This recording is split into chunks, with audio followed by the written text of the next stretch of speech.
Alors, merci de me poser la question, mon cher président. Euh, mon ressenti, c'est fabuleux.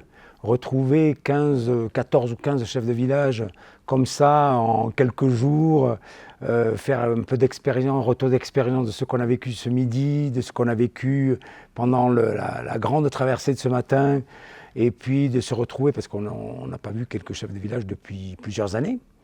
Et donc ça fait plaisir de voir, de reposer questions, de se revoir, de parler de notre passé, de parler aussi de notre futur, de parler de ce que chacun fait de son côté.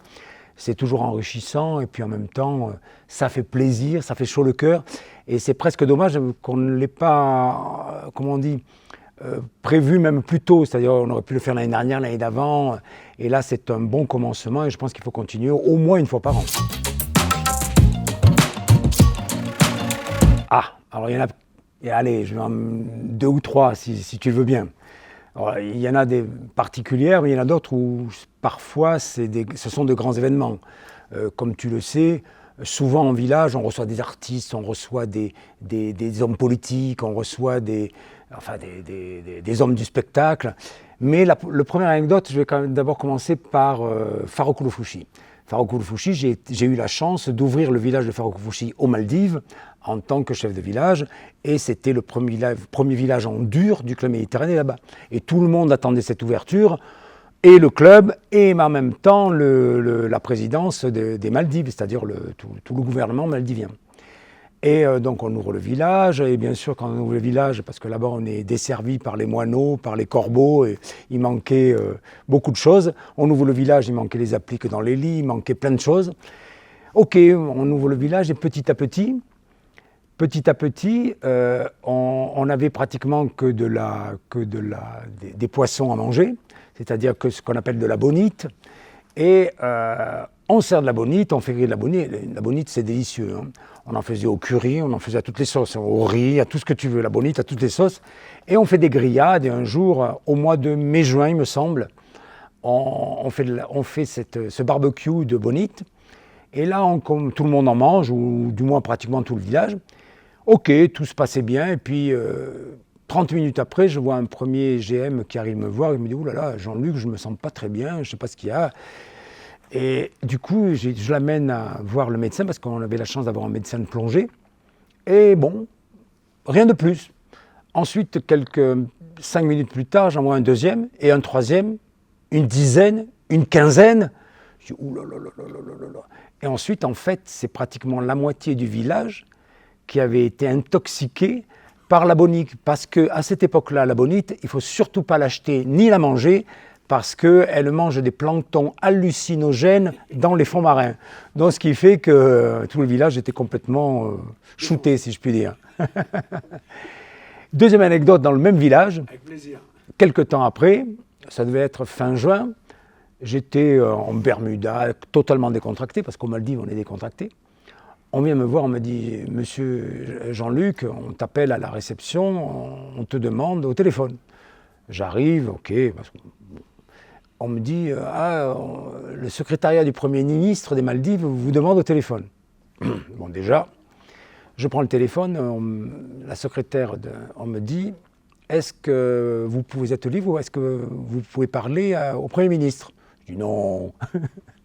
Bien sûr, je prends le téléphone.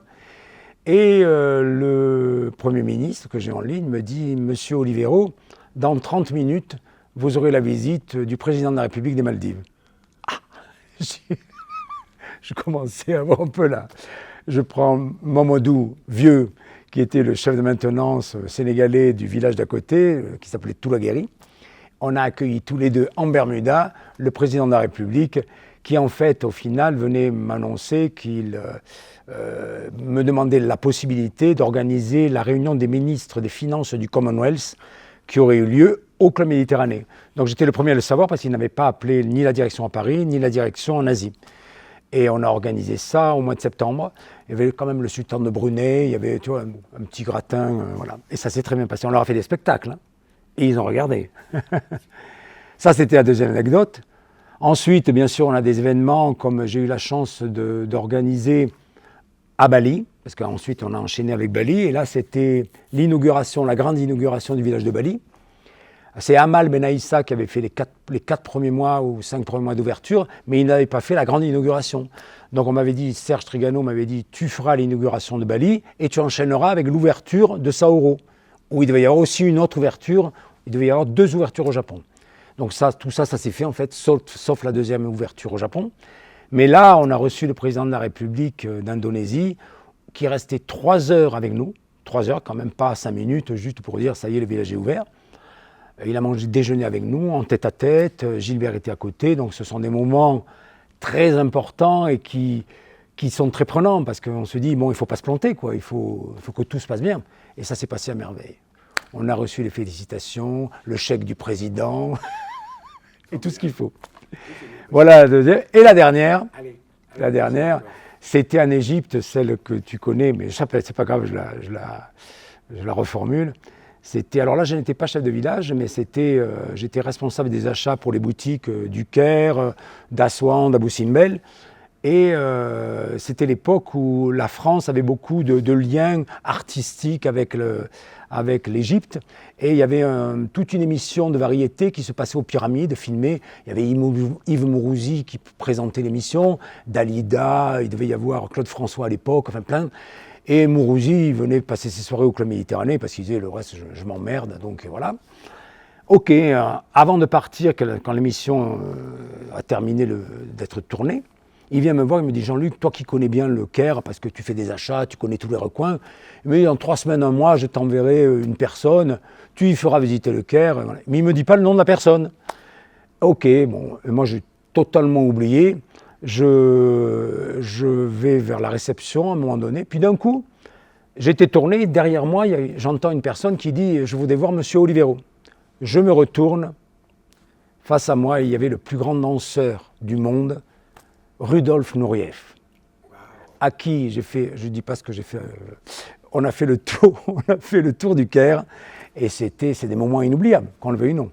Voilà.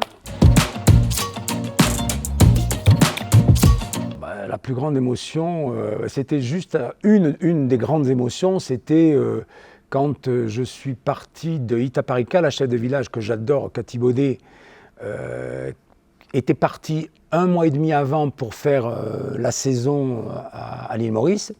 Et on était 2, il y avait Michel Berger, paix à son âme, qui malheureusement est décédé. On était 2 dans le village, lui était chef des sports, moi j'étais responsable événementiel. Et elle a choisi lui pour faire l'intérim d'1 mois et demi. Et moi, je me suis dit, bon, c'est raté pour moi, je ne passerai pas chef de village. Lui, il passera, pas moi, voilà. Parce qu'à l'époque, on faisait des stages. Ok, je rentre à Paris, tout se passait bien. On me dit, voilà, je rencontre José Aliel, parce qu'on m'avait dit que, c'est-à-dire monsieur le président je rencontre José Aliel parce qu'il avait fait, tu avais été responsable événementiel à Agadir, et je voulais avoir un peu plus d'informations. Le chef de village, c'était Jean-Pierre Bernardet.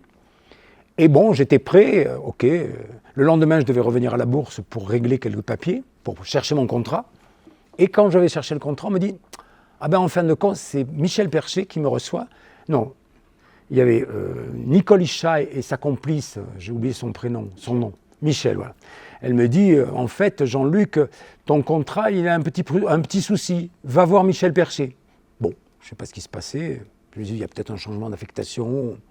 Elle me dit, les filles, elles me disent, c'est pour mieux. Je dis, bon, mieux, ça peut être Tahiti, ça peut être un truc comme ça. Je pensais affectation.